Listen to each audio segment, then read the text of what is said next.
नमो अरहन्ताणं नमो सिद्धाणं नमो आयर्याणं नमो उवज्जायाणं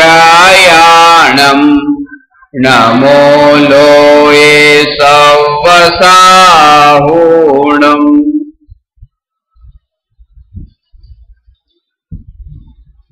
दशलक्षण पर्युषण महापर्वनो आजे 10मो दिवस है। આજનો દિવસ ઉત્તમ બ્રહ્મચર્યનો દિવસ છે।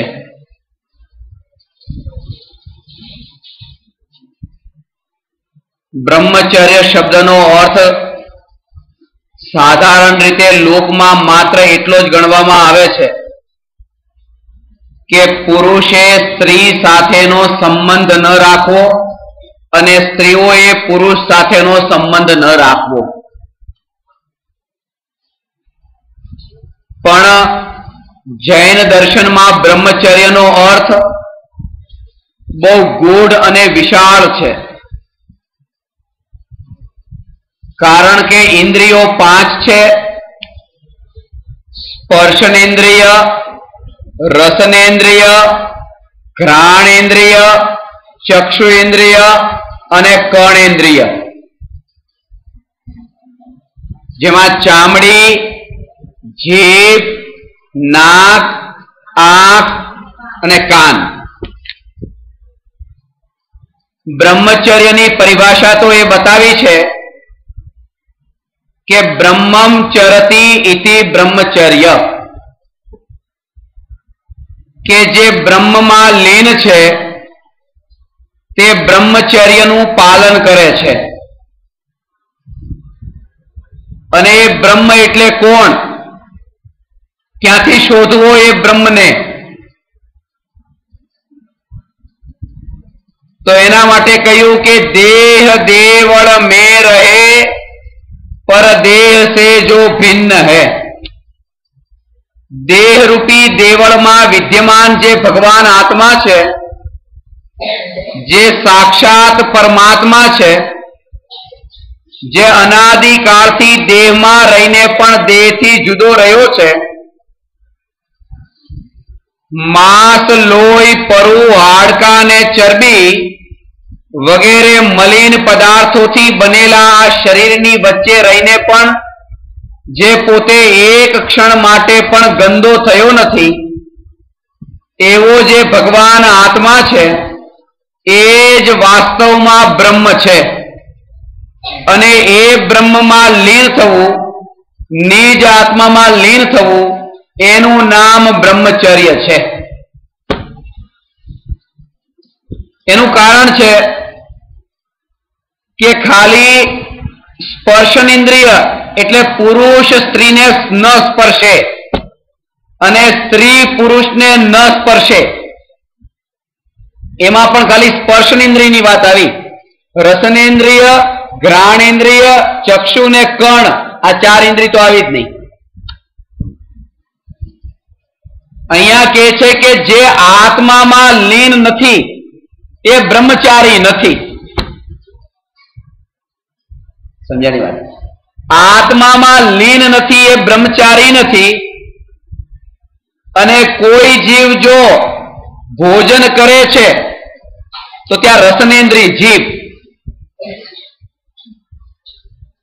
એક ફૂલની સુગંધને સૂંઘે છે તો નાક, એ ટીવી દેખે છે તો આંખ, અને ફિલ્મના ગીતોને સાંભળે છે કાન। કોઈ જીવ આત્મામાં લીન હોય તો આ બધું કરે? એટલે ખરેખર તો એ છે કે 5 ઇન્દ્રિયોથી છૂટવું અને એક આત્મામાં લીન થવાનું નામ બ્રહ્મચર્ય છે, ખાલી એક સ્પર્શનેન્દ્રિય નહીં।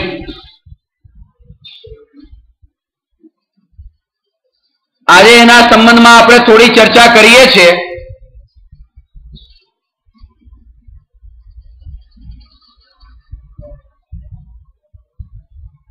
શાસ્ત્રોમાં એવો ઉલ્લેખ આવે છે संसार में विष बेल नारी तजी गए जोगीश्वरा। संसाરમાં નારીને વિષની બેલ કીધી છે અને નારીને કીધી નર માટે, તો નરને પણ કીધા છે સંસાર में विष बेल नर, એના માટે। મહાવીર ભગવાન 30મા વર્ષે એ મુનિ થયા, 42મા વર્ષે કેવળ જ્ઞાન પામ્યા અને 72મા વર્ષે નિર્વાણ પામ્યા। તો એ મહાવીર ભગવાને એ કઈ નામ તો એમનું મહાવીર નતું જ્યારે જન્મ્યા ત્યારે, નામ શું હતું ભાઈ? વર્ધમાન। વિશલાબેન ને ખબર હશે, કારણ કે વર્ધમાન કોના દીકરા હતા? ત્રિશલાબેન ના, ત્રિશલા માતાના। તો એ વર્ધમાન, વર્ધમાન થી મહાવીર કેવી રીતે થઈ ગયા? મહાવીરાષ્ટક સ્તોત્રમાં આ વાત આવે છે, જેનો ભાવ આ પ્રકારે છે। લોકમાં એવી માન્યતા છે કે એ સાપથી ડરતા નતા એટલે વીર થઈ ગયા। નામ વર્ધમાન હતું, પણ નાના હતા જ્યારે ત્યારે મિત્રો સાથે રમતા હતા અને સાપ આવ્યો અને સાપને ઉપાડીને રસ્તે મોકલી દીધો, પણ ડર્યા નહીં એટલે વર્ધમાનમાંથી વીર થયા અને થોડા મોટા થયા અને જુવાન થયા ત્યારે રાજ્યમાં એક હાથી પાગલ થઈ ગયો, પણ પાગલ હાથીના ઉપર પણ પોતે એ હાથીને કાબુમાં રાખી લીધો, એટલા માટે વીરમાંથી મહાવીર થઈ ગયા। આવું અજ્ઞાનીઓ માને, હકીકત આમ નથી।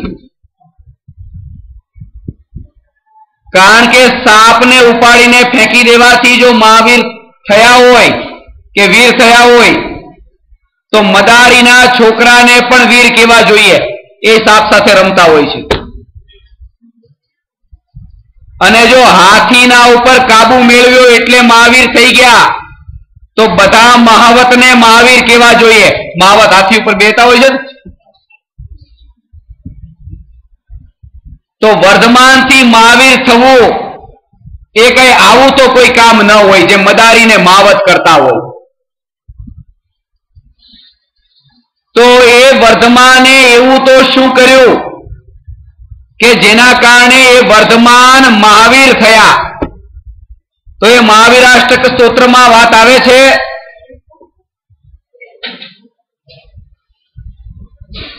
કે એવો કામનો વેગ જે ભર જવાનીમાં આત્મામાં એ ઉત્પન્ન થાય છે, આ ભાવ,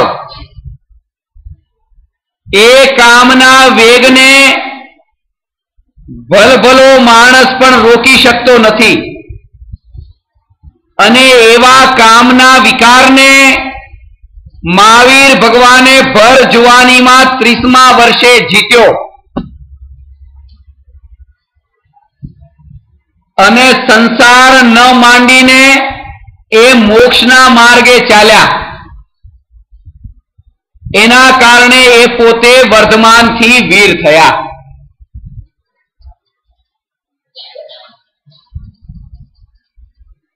કારણ એ છે કે અનાદિકાળના સંસ્કાર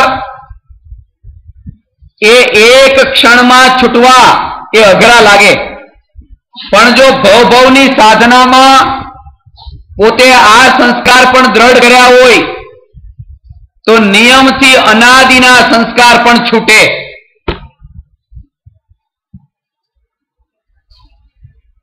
એને વાર ન લાગે।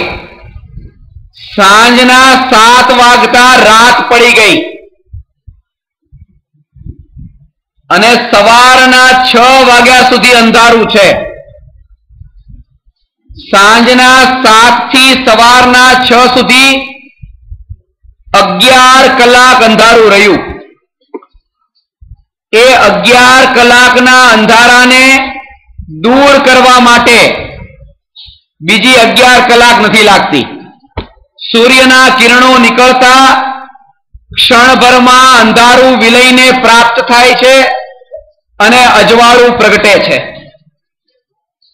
ભલે આત્મામાં ભવના ખોટા વિકારના સંસ્કાર પડ્યા હોય, પણ જો જીવ જાગે તો ક્ષણભરમાં એ ભાવથી મુક્ત થઈને વિતરાગ અવસ્થા અંગીકાર કરી શકે છે. એ જૈન ધર્મની વિશેષતા છે. અન્ય ધર્મમાં એક ખાસ વાત કે જ્યાં સુધી કોઈ ગ્રહસ્થ અવસ્થાને ન ભોગવે ત્યાં સુધી સંન્યાસ નહીં લેવાનો. સમજાણું? પેલા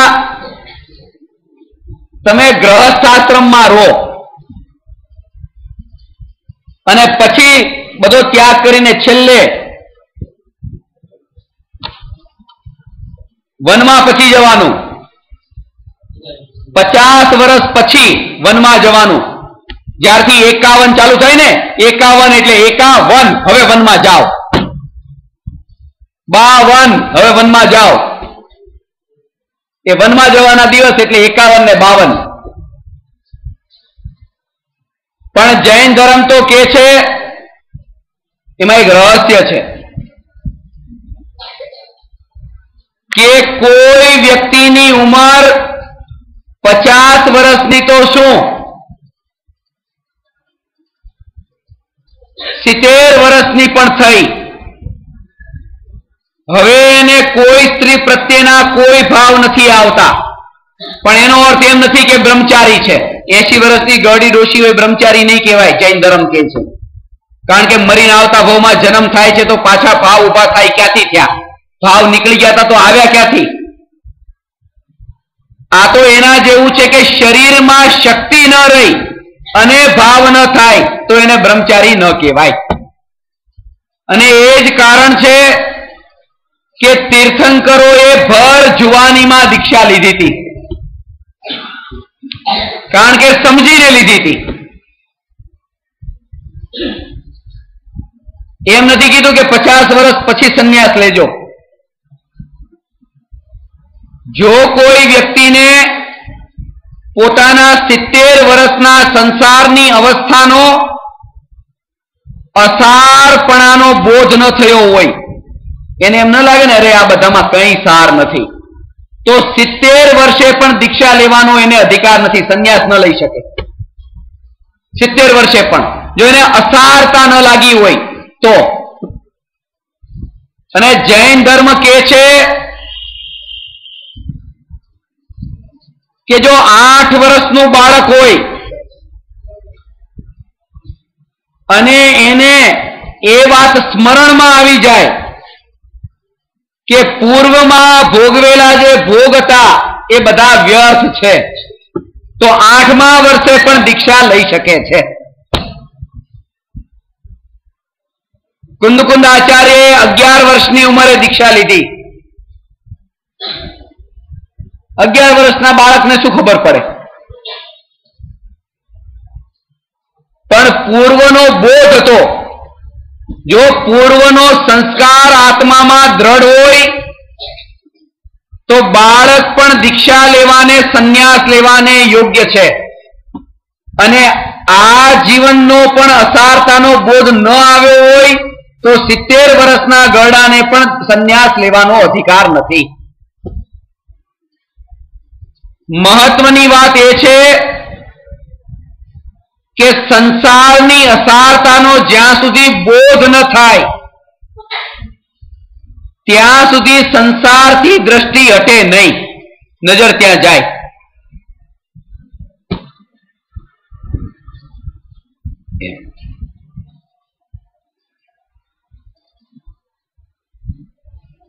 ભલે એમ લાગતું હોય કે આત્મામાં હવે કોઈ ખરાબ ભાવ થતા નથી. ખરાબ ભાવ થતા નથી એમ નહીં, ખરાબ ભાવ દેખાતા નથી. અત્યારે કચરો બધો અંદર પડેલો હોય છે. અને આજનો દિવસ એ અંદર પડેલા કચરાને જડ મૂળથી કેમ બહાર કાઢવો એની વિધિ બતાવવા વાળો દિવસ છે.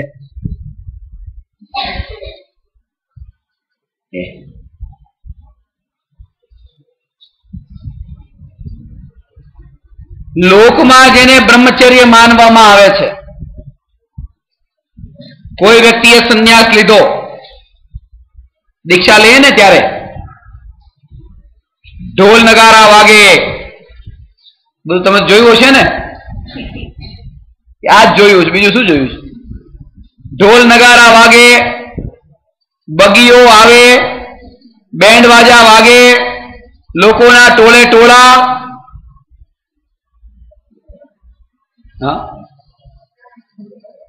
આખી જિંદગી રહ્યા પણ હવે દીક્ષા લેવી હતી, બધું ભોગ્યું હતું, હવે દીક્ષા લઈ લેવી છે પણ છોડવું છે.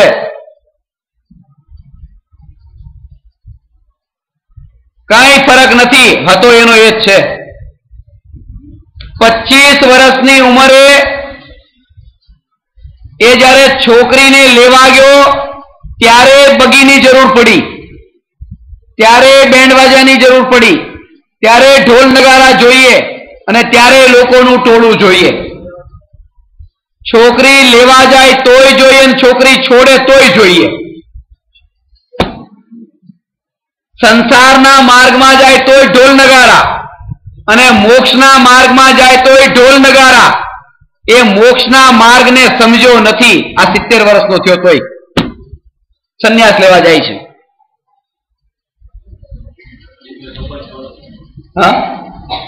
અને એમ કે લોકોને ભાવ થાય, બીજા નહીં, તમારું જોઈને. પોતાની નબળાઈનો સ્વીકાર ન કરે અને બીજાનું કલ્યાણ તો થાય ને, બીજાનું કલ્યાણ તો થાય ને. આજ સુધી સંસાર એટલા માટે જ વધ્યો છે માંગીલાલજી, એટલા માટે વધ્યો છે કારણ કે ભૂલ પોતાનામાં છે અને માને છે કે બીજાનું કલ્યાણ થાય. શિક્ષક હોય ને એ નિશાળમાં તમારા ઉપર ગુસ્સો કરે, બહુ ગુસ્સો કરે. એ ગુસ્સો કેમ કરો સાહેબ? એટલા માટે આ છોકરાનું બધું ભલું થાય. એટલે ગુસ્સો ન કરીએ તો એ બધા બગડી જાય, એનું જીવન સંભાળવાનું છે ભાઈ મારે. હા, પણ એમ નહીં કે આ જે ગુસ્સો આવ્યો એ મારામાંથી આવ્યો, મારી નબળાઈમાંથી આવ્યો. ત્યાં કે બીજાનું ભલું થાય, ભલું થાય. બાવળમાંથી કાંટા નીકળ્યા પણ બાવળ ક્યારેય સ્વીકાર નથી કરતું કે હું કાંટા વાળો છું. અંદરથી નીકળ્યા છે પણ સ્વીકાર નહીં કરે. અને જ્યારે બાવળને કીધું આવા તે કાંટા ઉગાડ્યા તો બાવળ પણ કે છે એમાં તમને ખબર ન પડે, આ બધા કાંટા પેલા ઊંટને ને બકરીને ને બધાને ખાવાના કામમાં આવે ને એટલે ઉગાડ્યા, બીજાના માટે, બીજાનું ભલું કરવા માટે. પણ હજી સ્વીકાર નહીં કરે કે કાંટા મારામાંથી નીકળ્યા છે. અજ્ઞાનીઓની આ હાલત છે કે આત્મામાં ઉત્પન્ન થતા એ ક્રોધના કાંટા એમ કે છે બીજાનું કલ્યાણ કરવા માટે નીકળે છે, પણ સ્વીકાર નથી કરતો કે આ મારી આત્મામાંથી નીકળ્યા છે. કારણ કે બાવળના કાંટા બાવળની આત્મામાંથી નીકળે છે, બહારથી નહીં. સમજાણી વાત? એ અંદરથી આવ્યા છે. રસ્તા ઉપર સુંદર છોકરી જાય છે અને છોકરીને જોઈને ખરાબ ભાવ આવ્યો,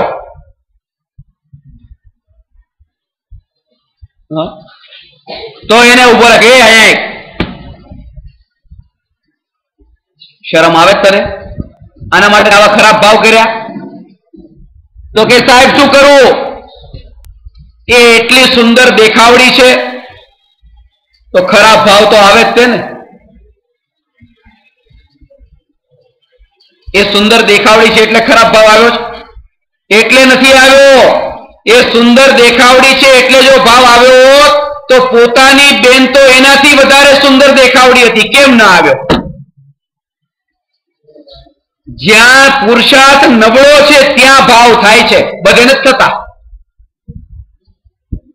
પોતાની માં એનાથી સુંદર છે, કેમ ના આવ્યો? કારણ કે તો નતો કરવો. પણ અજ્ઞાની પોતાની ભૂલનો સ્વીકાર ન કરીને એ આત્મામાં ઉત્પન્ન થયેલા વિકારનો ટોપલો બીજાના ઉપર ઉઢાડવા માંગે છે. સમજાણો? એટલે પહેલો સ્વીકાર એ થાય કે જેટલો વિકાર ઉત્પન્ન થયો એ અંદરથી થયો છે, બીજો કોઈ બહારથી જવાબદાર નથી.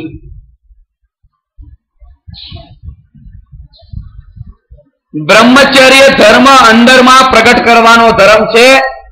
બ્રહ્મચર્ય, બ્રહ્મ એટલે આત્મા, અને આત્માનું તો કરવાનું છે દર્શન. બ્રહ્મનું દર્શન કરવાનું છે, પણ અજ્ઞાની બ્રહ્મચર્યનું દર્શન તો કરતો નથી, પ્રદર્શન વધારે કરે છે.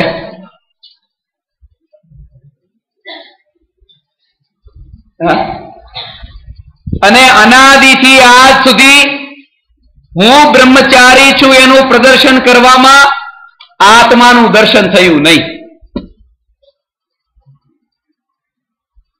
અને એ જ કારણ છે કે આજે એવો જમાનો આવ્યો કે લોકો પોતાના નામની આગળ બ્રહ્મચારી લગાવવા માંડ્યા.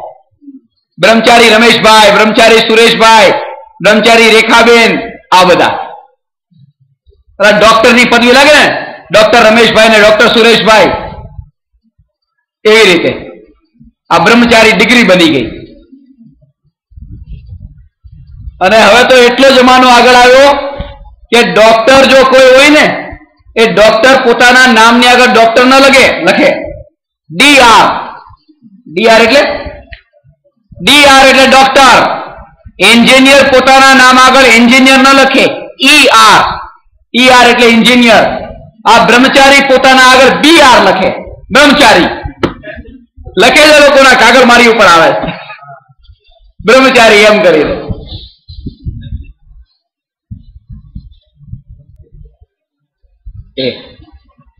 બ્રહ્મચર્યને દેખાડવાનું નથી. જો તમે કામ વાસનાના ભોગને ભોગવ્યા હતા અને બંધ બારણે ભોગવ્યા હતા, તો બ્રહ્મચર્યનું પાલન પણ બંધ બારણે કરો, દુનિયાને દેખાડી નહીં. એનું નામ ધર્મ છે. ધર્મ અંદરમાં પ્રગટ કરવાની વસ્તુ છે, દુનિયાને દેખાડવાની નહીં. પણ લોકોને રસ દેખાડવામાં છે. સોનગઢની આ સત્ય ઘટના છે. એકવાર એવું થયું કે સોનગઢમાં જ્યારે પંચકલ્યાણક પ્રતિષ્ઠા હતી, ત્યારે એક માણસે ગુરુદેવને આવીને કીધું કે ગુરુદેવ, મારે બ્રહ્મચર્યનું પાલન કરવું છે, મને નિયમ આપો, અને બધાની સામે ટોળાની વચ્ચે સ્ટેજ ઉપર વ્રત લેવું છે, બ્રહ્મચર્ય વ્રત લેવું છે.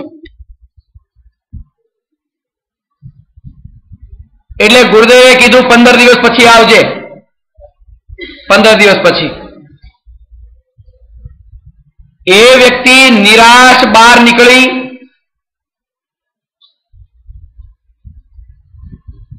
અને અમારા ગુરુજી હતા ને, મેં ગુરુજી પાસે ગઈ, ભારેલજી પાસે. ભારેલજીને કે ગુરુદેવે મને બ્રહ્મચર્યનું નિયમ લેવાની ના પાડી દીધી. અમારા ગુરુજી કે આવું કોઈ દી ના પાડે ગુરુદેવ? જે બ્રહ્મચર્યનું પાલન કરે તમને ના પાડે, બ્રહ્મચર્ય નહીં પાડતા? ન પાડી હોય ના, ખાલી એની ઘોષણા કરવાની ના પાડી હશે કે માહિકમાં અને મંડપમાં બધાની સામે નથી કેવું દુનિયાને. અને કે 15 દિવસ પછી ગુરુદેવે કીધું 15 દિવસ પછી કહેશું. એ વખતે સોનગઢમાં 50,000 લોકો, અને 15 દિવસ પછી ચકલું પણ નતું ફરકવાનું. એ કે અત્યારે જ કારણ કે 50,000 લોકોને ખબર પડે આજથી આ ભાઈ બ્રહ્મચારી છે. એને આ 50,000 મૂર્ખાની વધારે શ્રદ્ધા છે. જો ખરેખર બ્રહ્મચર્ય પાળતો હોત તો ખબર હોત ઉપર અનંત સિદ્ધ પરમાત્મા દેખે છે કે નહીં, સાક્ષી છે કે નહીં. આ દીક્ષા લેવા વાળા પણ આવું જ કરે. આ બધા લોકોની વચ્ચે લીધી ને તો દીક્ષા પડાય, કારણ કે દ્રઢતા આવે, બધાની વચ્ચે લીધી હતી. નિયમ બધાની વચ્ચે લીધો તો? સિદ્ધ ભગવાનની શ્રદ્ધા વગર લીધો તો? સિદ્ધ ભગવાન તો છે જ, જાણે છે.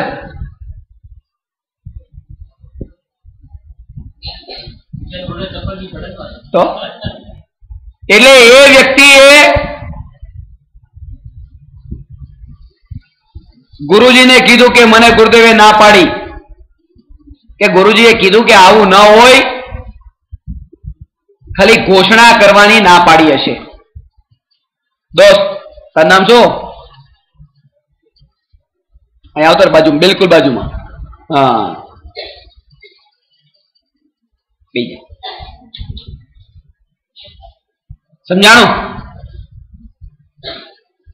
તો એ કે ના, મારે તો કરવી જ છે, મારે તો કરવી જ છે. ગુરુદેવ ભલે કીધું પણ મારે તો ઘોષણા કરવી જ છે. એટલે ગુરુજીએ કીધું કે ભાઈ ન કરાય આવું બધું. કેમ ન કરાય?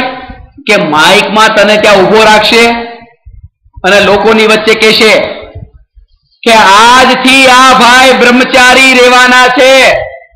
આવી ઘોષણા કરશે ને તો એક ઘોષણા બીજી થઈ જશે કે આજ સુધી આ ભાઈ બ્રહ્મચારી નતા. તો કે હા, એ વાત સાચી, માનત કરી બે ગયા.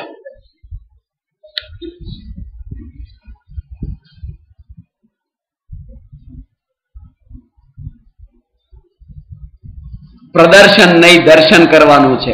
અને પ્રદર્શન પણ મિથ્યા નહીં, દર્શન કરવાનું છે સમ્યક દર્શન, મિથ્યા પ્રદર્શન નહીં. સમજાણું? કારણ કે અબ્રહ્મચર્યના ભવથી આત્મા સાથે એવા કોતરાયેલા છે. એનું એક સૌથી મહત્વપૂર્ણ કારણ એ છે, બાકી બધા વિકારો કરતા આ વિકાર એવો છે સૌથી છેલ્લે છૂટે છે. એટલે 25 પ્રકારના કષાયમાં સૌથી છેલ્લો 25મો કષાય છે નપુંસક વેદ.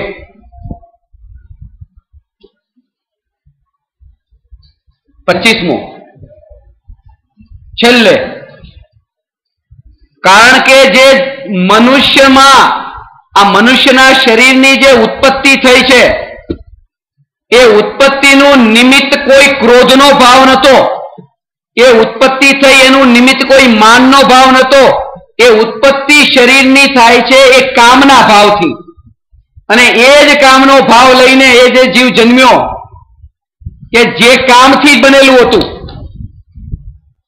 એટલા માટે સૌથી છેલ્લે કામનો ભાવ જાય છે.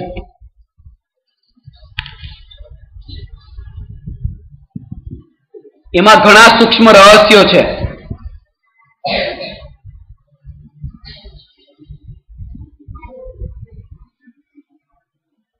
લોરેન્જે એવો પ્રયોગ કર્યો કે એ એક મરઘી રાખી, એમાંથી ઈંડું નીકળ્યું, મરઘીને અલગ કરી દીધી અને બચ્ચું જેવું આવ્યું, એની બાજુમાં એક ફુગ્ગો રાખ્યો. બચ્ચાએ જેવી આંખને ખોલી તરત જ એને ફુગ્ગો દેખાણો. અને લોરેન્જે પ્રયોગ કર્યો, એ ફુગાને થોડો દૂર મોકલ્યો, એટલે મરઘીનું બચ્ચું એની પાછળ ફુગાની પાછળ. એને માં ક્યાં છે એની કઈ પડી નથી, ફુગાની પડી છે.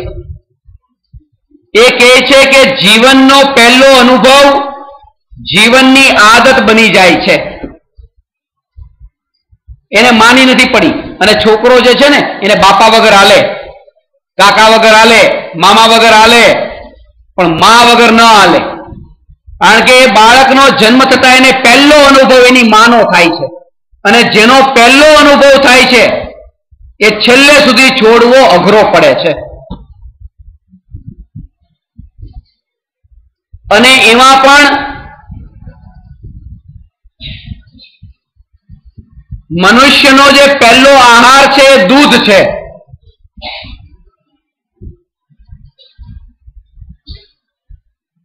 એ પહેલો ખોરાક એ આખા જીવનની આદત બની જાય છે. સૃષ્ટિમાં આખા જગતમાં એકમાત્ર મનુષ્ય એવું પ્રાણી છે જે જન્મથી લઈને મરણ સુધી દૂધ પીવે છે, બીજા કોઈ એવું નથી કરતા. વાછડા હોય તો એ પણ નાના જન્મ્યા થોડા દિવસ સુધી દૂધ પીધો. નિર્મળા માતાજી આંખ ખુલ્લી રાખજો, ધ્યાન નહીં કરતા.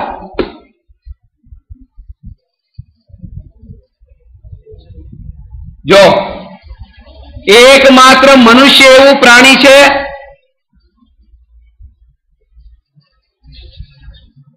કે જે મરે ત્યાં સુધી દૂધ પીવે, બાકી કોઈ પ્રાણી આવું ન કરે. આ પહેલો ખોરાક જે હતો એના જીવનભરની આદત બની ગયો. અને બાકી જીવો તો પોતાની માનું દૂધ પીવે છે. આ મનુષ્ય જ એક એવું પ્રાણી છે બીજાની માનું દૂધ પીવે છે, અને બીજાની પણ મનુષ્યની નહીં, જાનવરની. અને એ જ સૌથી ખતરનાક કારણ છે મનુષ્યમાં કામ વિકારની ઉત્પત્તિનું. એટલા માટે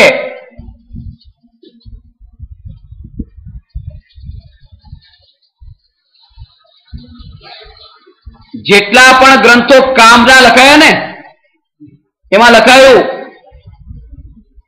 કે કામને સેવન કરવા દૂધ પીવે, જેટલું બને એટલું દૂધનો ગ્લાસ પીવે. કેમ કે વધારે ખરાબ ભાવ થાય, વધારે ભાવ થાય. ભગવાને પણ એ જ કીધું કે જો કરવાના માટે એક પીવાનું છે તો ન કરવા હોય તો આવું છોડી દો. સીધી વાત છે. કારણ કે જેવો આહાર એવો વિચાર, જેવો અન્ન એવો ઓડકાર.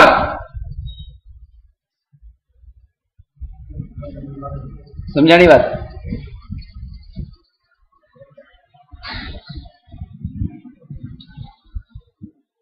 આજના દિવસે એ બ્રહ્મચર્યનું પાલન કોને કહેવાય એની સાચી વિધિ સમજવાની છે. અત્યાર સુધી તો મેં તમને બતાવ્યું કે ભવના સંસ્કારો એ કેવા પ્રકારે અત્યાર સુધી પોષાયા છે. ધર્મ પરીક્ષામાં લખ્યું છે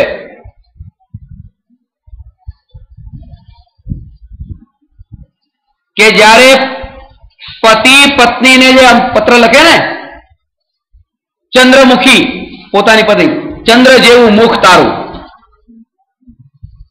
ચાંદા જેવો ચહેરો. સમજાણો? ચંદ્રમુખી એમાં શું લખે ખબર? થૂક,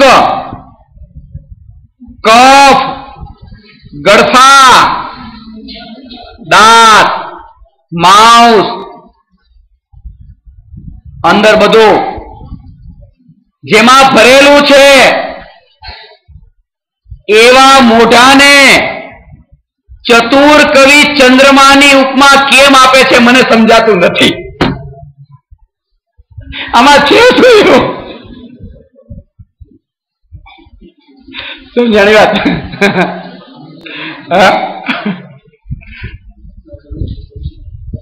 જો એકવાર અશુચિ ભાવનાનું સ્વરૂપ સમજાવવામાં આવે कि जिस देह के संयोग में जो वस्तु पल भर आएगी वह भी मलिन मल मूत्रमय दुर्गंधमय हो जाएगी.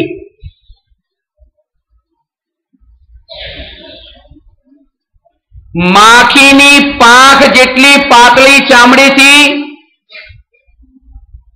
આ માંસ, લોહી અને હાડકાને જે મઢવામાં આવ્યું છે એવી જે આ માંસની કોથળી, આ ચતુર કવિ એને ચંદ્રમાનું નામ કેમ આપે છે? અને ઘણા તો નામ જ આપી દે, ચંદ્ર.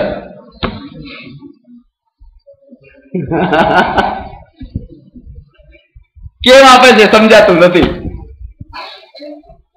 કે જેમાં હાડકા, જો તમારી પત્નીના ચહેરાને જોવાનું ગમે છે, માખીની પાંખ જેટલી પાતળી ચામડી એકવાર ઉતારી નાખો અને જો એ પત્ની તમારી સામે આવે અને ઊભી પૂંછડીએ દોટ ન મૂકો તો કયો આ કોણ આવી ગયું? વિચાર કરો. આ તો જે રહસ્ય સમજે ધનરાજભાઈ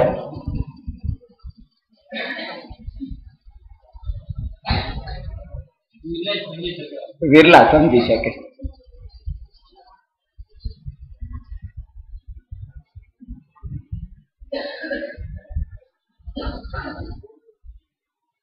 માંસની બાજુમાં બેસવાનું પસંદ ન કરે એવો આ અજ્ઞાની. હું ઘણી વાર કહું છું, ટ્રેનમાં જતા હોય અને માંસની કોથળી તમારી બાજુમાં થેલી પડી હોય, તમને ખબર નથી કે આમાં માંસ પડ્યું છે થેલીમાં, તમને એમ કે કઈક હશે, અને પેલા ભાઈ આમ થેલી આગી આળવી કરી અને જોયું, આપણી નજર પડી ગઈ કે માંસ છે. હવે હું શું કરવું? ફટાફટ ઉભા થયા. પેલા તો એને ઉભો કરવાની કોશિશ કરી, એ ન થયો તો આપણે ઉભા થઈ ગયા. એની બાજુમાં બેસવું કેવી રીતે? માંસના થેલીની બાજુમાં બેસવા પસંદ નથી કરતા, ઉભા થઈ જઈએ છે. પણ એવો વિચાર કર્યો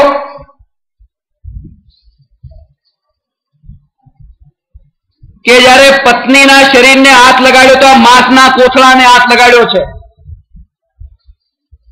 આ માંસનો કોથળો હાડકા, માંસ, લોહીથી મઢેલો છે, માખીની પાતળી ચામડી જેટલો.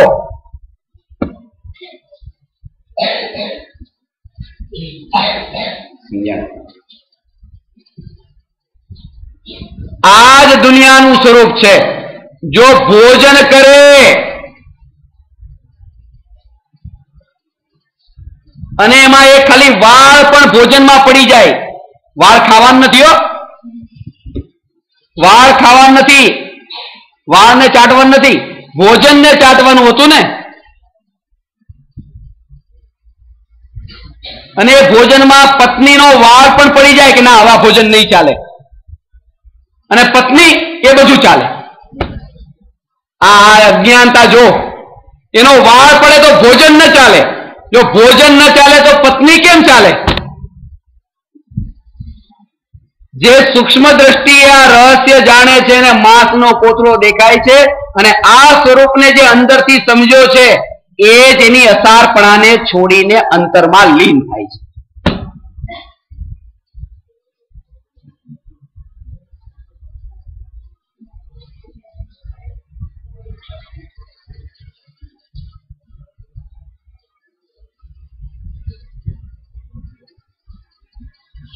જે પતિ પોતાની પત્નીને કહે છે કે ચિંતા નહીં કર, હું તને બહુ પ્રેમ કરું છું, પ્રેમ કરું છું, પ્રેમ કરું, એ આ જીવતું જાગતું મળદું જેવી મરી. હમણાં જ એક કિસ્સો બન્યો સત્ય. પત્નીને બહુ પ્રેમ કરતો, એટલા વચનો આપ્યા, એટલો પ્રેમ, અને પત્નીનું મરણ થઈ ગયું. 12મું પત્યું નતું, ત્યાં કોર્ટમાં જઈને બીજી છોકરી લગ્ન કર્યા. છાપામાં કિસ્સો આવ્યો. 12મું નતું પત્યું. આ બધા ભ્રમ જો તમારો પતિ તમને કહેતો હોય કે તું મારી છો, 1 નંબરનો ખોટો છે. ગપ્પા લગાવે, ખાલી સાંભળી લેવાનું, હા હા ભાઈ હા હા, બાકી દુનિયામાં કોઈનું કોઈ નથી. મરે તો ખબર પડે. મરનારની ચિતા ઉપર ચાહનાર કોઈ ચડતું નથી. મરનારની ચિતા ઉપર ચાહનાર કોઈ ચડતું નથી. કહે છે બધા હું મરીશ, પણ પાછળ કોઈ મરતું નથી. સળગતી આગને જોઈને આગમાં કોઈ પડતું નથી. આગમાં તો શું પડે, રાખને કોઈ અડતું નથી. આવું સંસારનું સ્વરૂપ જેને સમજાઈ જાય, તાત્કાલિક પાછો વળી જાય.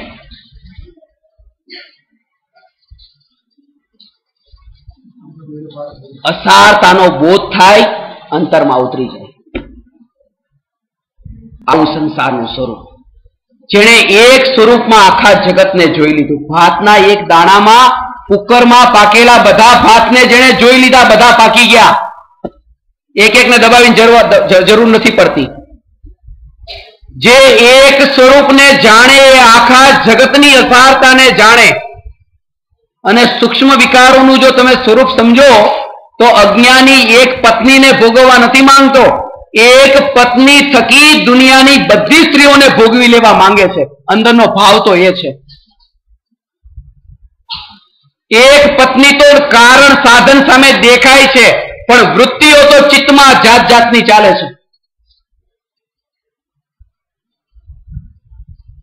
કારણ કે અંદરના ચિત્તને કોણ ઓળખે? ભલે પત્નીની સાથે હોય, પણ કેટલી કેટલી સ્ત્રીઓના વિચારો કરતો કરતો કરતો ફરતો ફરતો દુનિયાને એમ દેખાય પોતાની પત્ની સાથે રહી છે, કેટલી જગ્યાએ ફરી આવ્યો હોય છે. આવી ચિત્તની ચંચળતા અને ઉપયોગની મલિનતા, વિકારોની વૃત્તિનું સ્વરૂપ અંદર ઉતરીને જે સમજે, એ પછી આગને સ્પર્શવા ન જાય. જેને આગનો બોધ થયો એ હવે આગથી દૂર રહે. કારણ કે બહારની આગ તો માત્ર શરીરને બાળે છે, પણ કામ વિકારની આગ તો આત્માને બાળે છે. બહારની આગ તો એક શરીરને બાળે છે, અને આ આગ અનાદિકાળથી આત્માને બાળતી આવી રહી છે. અને મનુષ્યના ચિત્તની વૃત્તિ અત્યારે એટલી નબળી છે આ કામ વિકારના કારણે, અને દુનિયા પણ એ વાતને જાણે છે. તમે જો કોઈ મારુતિ ગાડી ખરીદવી હોય તો એ મારુતિનો ફોટો છે, અને મારુતિની બાજુમાં એક સુંદર છોકરી બનાવી દીધી. મારુતિનો છોકરી સાથે કોઈ સંબંધ નથી. ગાડીને છોકરી શું લાગે વળગે? પણ એ કંપની વાળા જાણે છે કે આ કામનો એટલો ગુલામ છે, છોકરીનો એટલો ગુલામ છે. આની બાજુમાં જો છોકરી હશે તો ગાડી જોવાય ઉભો રહેશે છોકરીના બાને. જ્યારે સૂક્ષ્મ દ્રષ્ટિએ વિચાર કરો ત્યારે ખબર પડે કે એક વિકાર કેટલા અનંતાનુબંધી સાથે જોડાયેલો હોય છે.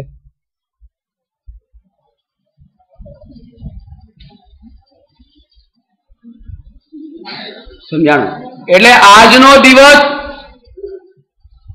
એ જગતની અસારતાનો દિવસ છે. અસારતાનો બોધ થાય. અલ્તાફ,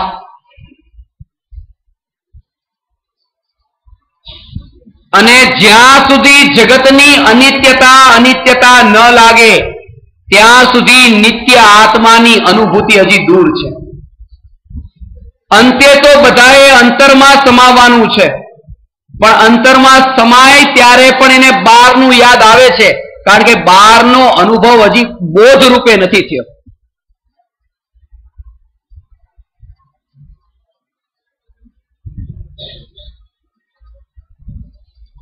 અને આ બ્રહ્મચર્યનો દિવસ એ સૌથી શ્રેષ્ઠ દિવસ એટલે છે કારણ કે હવે કઈ રહેતું નથી, બ્રહ્મમાં તો લીન થઈ ગયું. આ ત્રણ પર્વ છેલ્લા ત્યાગનું સ્વરૂપ સમજો, અપરિગ્રહનું સ્વરૂપ સમજો, બધાથી છૂટો પડ્યો, હવે જાય તો ક્યાં જાય કે હવે અંદરમાં જાય, એટલે 10મો દિવસ બ્રહ્મચર્યનો છે. પરિગ્રહથી છૂટો પડ્યો, હવે ક્યાં જાય? હવે અંતરમાં જાય. સમજાણો? શાંતિભાઈ સમજાય છે ને? આ રહસ્ય એ એના પછીનો આ દિવસ, અને એની પછી કોઈ દિવસ નહીં, કારણ કે પામી ગયો, સ્વરૂપમાં સમાઈ ગયો.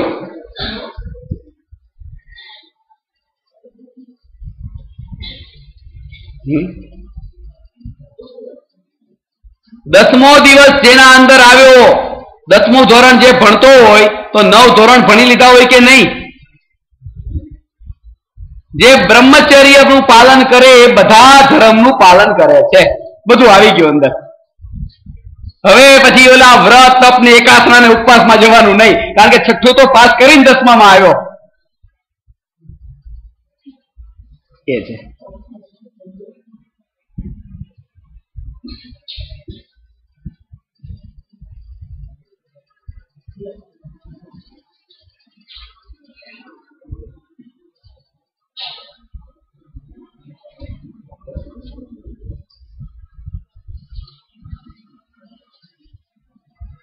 ત્રિકાળી ધ્રુવ શુદ્ધ ભગવાન આત્મામાં સ્થિરતાનું નામ બ્રહ્મચર્ય છે, અને એ સ્થિરતા એકવાર અંતરમાં ઉતર્યો હવે દુનિયા એ દેખતી હોય કે એની બાજુમાં માઇક છે, દુનિયા દેખતી હોય કે બાજુમાં કોમ્પ્યુટર છે, દુનિયા દેખતી હોય કે લોકોનું ટોળું છે, દુનિયા દેખતી હોય કે ચાર દિવાલ છે, દુનિયા બધું દેખતી હોય, પણ એ અંતરમાં પોતાના એક આત્માને દેખતો હોય. આ બધું તો દુનિયા દેખતી હોય કે આની બાજુમાં શું છે, આ ચામડાની બાજુમાં.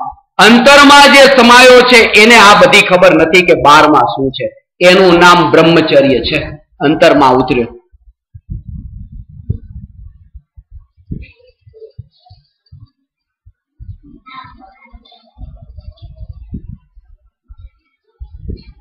સમજાણું? પહેલી વાર સાંભળ્યો ને? ब्रह्मचारी तो दुनिया में जे यूं तो हमें ब्रह्मचारी, मगर जहां देखी नारी वहां आंख मारी, पट गई तो हमारी, नहीं तो हम ब्रह्मचारी. एनु नाम ब्रह्मचारी. एना ब्रह्मचारी कहवाय. आ तो ब्रह्म में लीन थयो, अंदर में उतर्यो, अंतर में उतर्यो. હવે દુનિયા એના જ્ઞાનમાંથી નીકળી અંતરમાં એને પૂછો કે કોણ તારો ભાઈ ને કોણ તારી બેન ને કોણ તારો બાપ ને કોણ તારી માં, તો એને તો એ જ ખબર નથી કે કયું મારું શરીર. આને જ ભૂલી ગયો. જો આને ભૂલી ગયો તો આને જન્મ આપવા વાળાને પછી ક્યાં યાદ રાખે? જો આને ભૂલ્યો तो आने जेने जन्म आप्यो एवा दीकरा दीकरी क्या याद आवे? जो आने भूली गयो तो आने जन्म आपनारा ए कोई बीजाने जन्म आप्यो एवा भाई बहन क्या याद आवे? जे आने भूल्यो ए बधाने भूल्यो. एटले कृपाळु देव के छे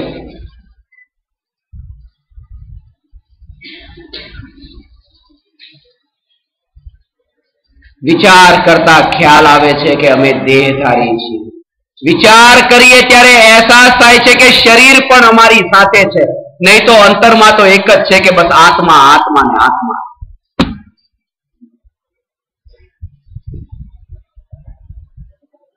एक बार ऊब आवे, ऊब.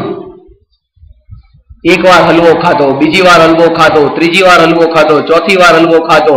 तमे ओली वार्ता वांची छे ने छोकरा? राजा ने भावे जीवाजी आवती थी के नहीं? कौन है રીંગણા वालों? प्रियंका आवती ने? राजा ने રીંગણા भावे, રીંગણા बनाव्या, પછી બીજા દિવસે બનાવ્યા, ત્રીજા દિવસે બનાવ્યા. राजा के आ શું વાય પડી ગયા? रोज रोज રીંગણા. ઊબ આવી જાય, ઊબ. એવી ઊબ આવી જોઈએ. આ શબ્દ ખાસ હવે ઊબ. ઊબ એટલે ઊબકા આવે. નહીં બસ બસ નહીં, હવે નહીં એમ લાગે.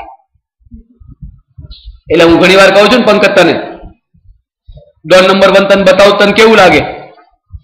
બસ બસ બસ બસ યાર બહુ જોયું. ઉપકા આવા લાગે યાર, એટલી વાર જોયું, હવે કેટલી વાર જોવું. એવી રીતે સામે સ્ત્રી હોય તો એને જોઈને ઊબ આવે, ઉપકા આવે. બસ અનંત ભવમાં અનંત વાર આ થઈ ચૂક્યું, નથી થયું તો એ કે પોતાનામાં લીન થવાનું કામ નથી થયું. એ આજનો દિવસ એને બતાવે છે.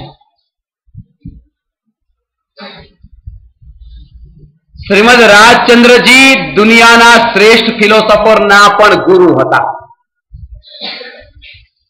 જ્યારે આત્મસિદ્ધિની ચર્ચા કરતા હતા ત્યારે મેં તમને એક વાત ખાસ બતાવી હતી કે ગાંધીજીના જીવનમાં એવા 3 મહાન વ્યક્તિઓ આવ્યા, રસ્કિન, ટોલ્સ્ટોય અને શ્રીમદ રાજચંદ્રજી. પણ ગાંધીજી સૌથી વધારે પ્રભાવિત થયા શ્રીમદ રાજચંદ્રજીથી. અને ગાંધીજીએ શ્રીમદ રાજચંદ્રજીને 27 પ્રશ્ન પૂછ્યા હતા.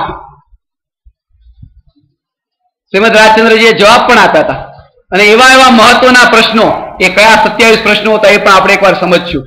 છે આખી પુસ્તક એની. ત્યારે ગાંધીજીએ પણ કહ્યું આ મારા ગુરુ. કારણ કે એનું ચિંતન દુનિયાના શ્રેષ્ઠ શ્રેષ્ઠ એવા ચિંતકો દુનિયાના એક એ આવો મહાપુરુષ એમાં એક દ્રષ્ટાંત આપ્યું છે કે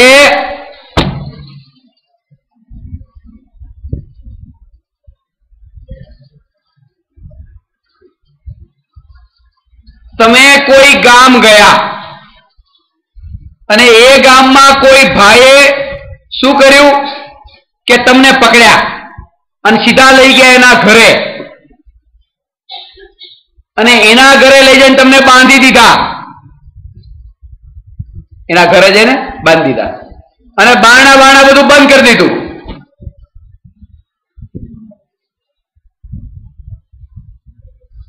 અને મહિના સુધી ખાવાનું આપ્યું નહીં અને અંદર બાંધીને રાખ્યા. તો આવી રીતે બાર ગામ તમે ગયા, રસ્તા પર નીકળ્યા, કોઈ પકડીને અંદર મૂકી દીધા અને બાંધી દીધા, અને મહિના પછી તમને કીધું ચાલ નીકળ હવે. અને તમને જયારે બહાર કાઢે, દોડા બોડા છોડીને બહાર કાઢે, પછી તમે એ દરવાજો જે હતો ને એના ઘરનો, એની ગલીમાં ક્યારેક રસ્તા ઉપર નીકળશો બીજી વાર? એ ગામમાં નહીં ઘૂસો, જિંદગીભર યાદ રહી જશે કે અને ક્યારેક નીકળવાનું થાય તોય તે, પુષ્પાબેન સાંભળો છો ને, ક્યારેક એ ત્યાંથી નીકળવાનું થાય તોય તે આમ નજર કરતા, ભાઈ જવા જેવું નથી, અંદર ઘાલી દીધો તો મહિના માટે, માંડ નીકળ્યો છું, ત્યાં જવા જેવું નથી. શ્રીમદ રાજચંદ્રજી કહે છે કે જે માના પેટમાં તું 9 મહિના બંધાઈને રહ્યો અને જે દરવાજેથી તું બહાર નીકળ્યો માંડ, હવે તું એ દરવાજાની બાજુમાં બીજી વાર કેમ જાય છે ભોગ ભોગવવા? આખો રે. આટલું ઊંડું ચિંતન કૃપાળુદેવનું. જો તને બોધ હોય કે માંડ અહીંયા 9 મહિનાના બંધનમાંથી છૂટ્યો છું, એ દરવાજાની બાજુમાં જવા જેવું નથી, આટલી દીર્ઘ દ્રષ્ટિ જ્ઞાનીની હોય.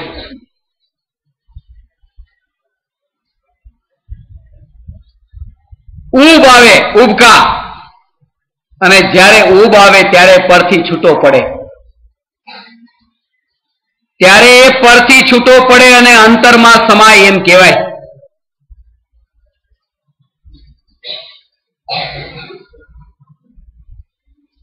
અને એ કામ મનુષ્ય ભાવમાં થઈ શકે છે, બાકીની 3 ગતિઓમાં નહીં. આના ઉપર પણ ઘણી બધી શોધખોળો મનોવૈજ્ઞાનિકોએ કરી છે. પશુઓમાં આ કામ નથી થતું, મનુષ્યમાં થઈ શકે છે, અને એટલા માટે સંયમનો ભાવ મનુષ્યમાં છે. મુનિ દીક્ષા મનુષ્યને છે, દેવોને પણ નથી.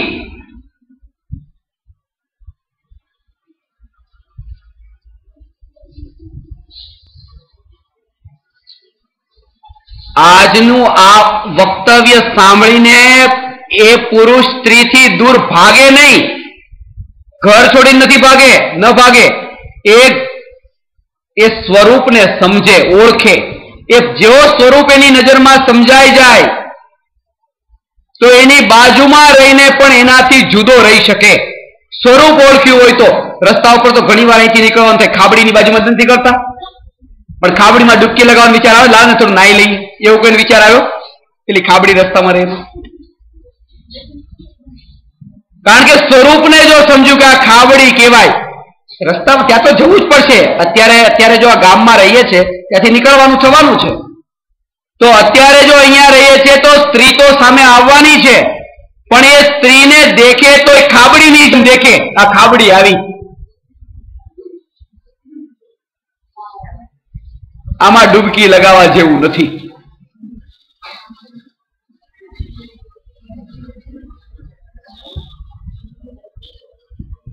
આવો આજનો ઉત્તમ બ્રહ્મચર્યનો દિવસ છે.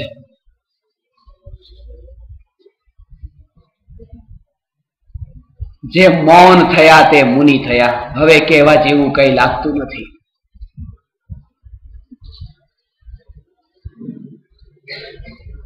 કારણ કે કોને કેવું?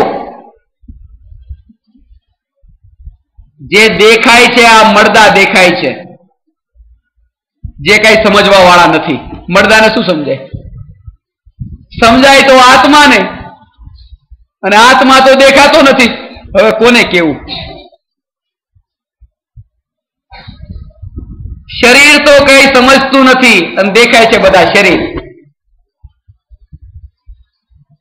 આત્મા સમજે છે પણ એ દેખાતો નથી. હવે કેવું તો કોને કેવું? આવી અંતરદ્રષ્ટિ થતા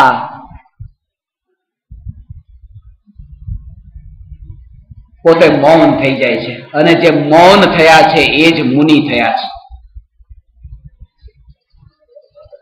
આ બ્રહ્મચર્યનું સૂક્ષ્મ સ્વરૂપ તમારે જો સમજવું હોય, તેના ભેદો સાથે ભેદ સમજવાની ઈચ્છા હોય તમને સમજાવીશ. યાદ રાખશો ભેદો બધા.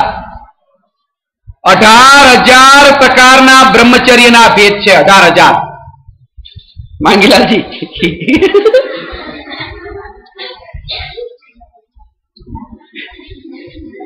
એટલે જોકા આવવા માંડ્યા. 18,000 ના ભેદ સાંભળે. 18,000 પ્રકારના બ્રહ્મચર્ય છે. 18,000 પ્રકારના શીલનું બ્રહ્મચર્યનું મુનિ પાલન કરે છે.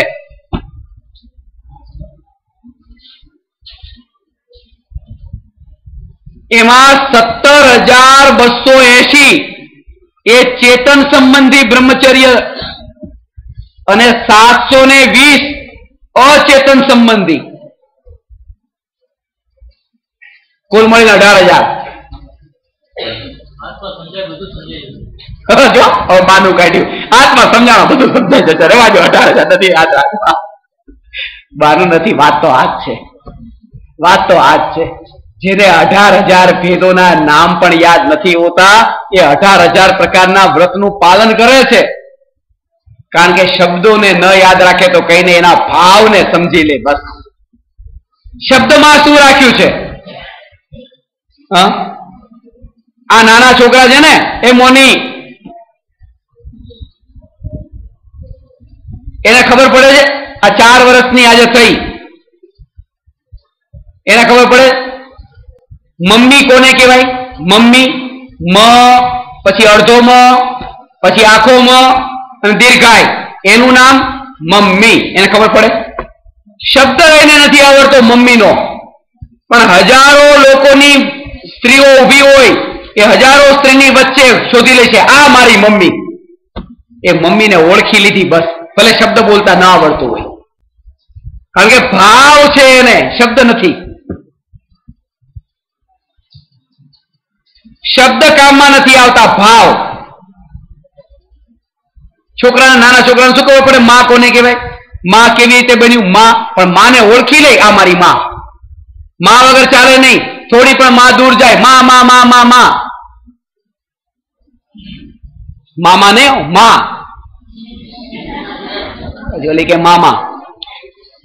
એ માં, એ માની પાછળ ભાગે ભાગે ગમે તે માં. માં બોલતા, માં લખતા નથી આવડતું, પણ ભાવ છે અંદરમાં માં માટે. અને એ દીકરો 25 વર્ષનો થાય અને માં લખતા આવડી ગયું, માનું અંગ્રેજી આવડી ગયું મધર, MOTHER, પણ માની કાંઈ પડી નથી. માં ક્યાં ગઈ? મધર માંથી અધર થઈ ગઈ.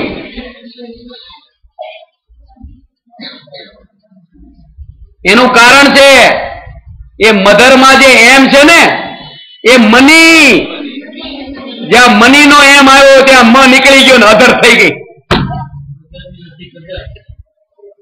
નીકળી ગઈ. આ શબ્દ આવડતો થઈ ગયો, 25 વર્ષનો થયો, લખતા આવડે બધું, પણ ભાવ નથી હવે માં માટે.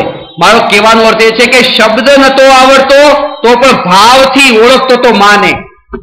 એ માને ઓળખવાની જે વિધિ છે એ જ વિધિ આત્માને ઓળખવાની છે. કારણ કે આત્મામાં પણ એક મા તો છે પાછળ.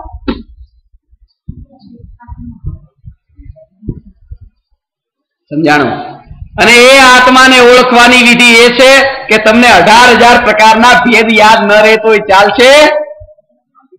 હું સ્વયં પરમાત્મ તત્વ પરિપૂર્ણ છું, અધૂરો નથી. જો અધૂરો માન્યો તો મારે પત્ની તો જોઈએ. જો આ પોતાને અધૂરો માને તો કે મારે પતિ તો જોઈએ. જેણે પોતાને પૂરી પરિપૂર્ણ માન્યો, હવે મારે કોઈની જરૂર નથી. એ જીવ તે બ્રહ્મચર્યનું પાલન કરી શકે છે.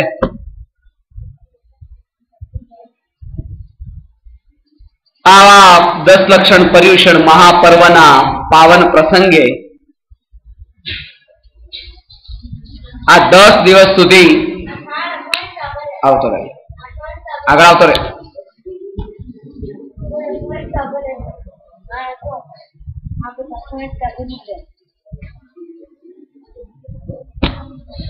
આવા પાવન પ્રસંગે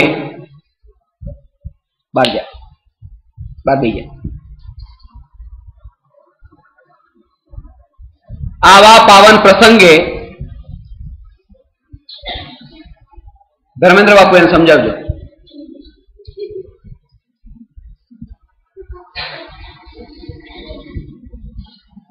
આ 10 દિવસ સુધી આપણે ધર્મના 10 લક્ષણ ઉપર ચર્ચા કરી. શરૂઆતમાં એ વાત બતાવી હતી કે પર્યુષણ મહાપર્વ આવા ધર્મની આરાધનાના દિવસો, આ 10 દિવસ સુધી તમે સાંભળ્યું અને એકાગ્રતાપૂર્વક સાંભળ્યું, સમયસર અહીંયા આવ્યા અને આ ભગવાનની દિવ્ય ધ્વનિ સાંભળી અને આવો જે તમારા અંદર આ આત્માની વાત સાંભળવાનો જે ભાવ આવ્યો, એ બદલ તમારા બધા માટે ખૂબ ખૂબ મંગળ ભાવના ભાવું છું કે આવા ઉત્તમ આત્માઓ, આવા પવિત્ર આત્માઓ એ પવિત્ર એવા મોક્ષ પદને પામે અને શીઘ્રથી શીઘ્ર એ પોતે આ સંસાર પરિભ્રમણથી છૂટીને અનંત સુખની અતિન્દ્રિય ધારાનું રસપાન કરે, આવી પવિત્ર અને મંગળ ભાવના ભાવું છું.